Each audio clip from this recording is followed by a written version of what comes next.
नागपंचमी शुभ एवं अशुभ विश्वास उपरे आधार करी अनेक समय रुटी तैयारी करिबा अशुभ बोली विवेचना करा जाए।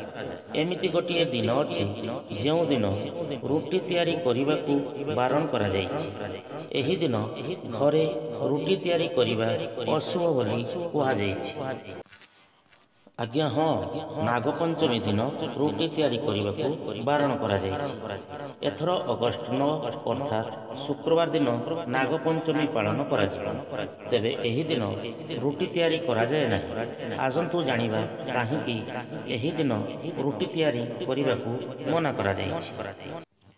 नागपंचमी दिन फुल रे मध्य रुटी करंतु नहीं। शास्त्र अनुसार रुटी तैयारी रे व्यवहृत लुहा तावा राहुंक प्रतीक बोली विवेचना करा जाए। जो कारणरू नागपंचमी दिन चुली रे एक तावा रखिबा निषेध, नचेत राहु आपणक कुंडली रे असुविधा सृष्टि करि पारंती।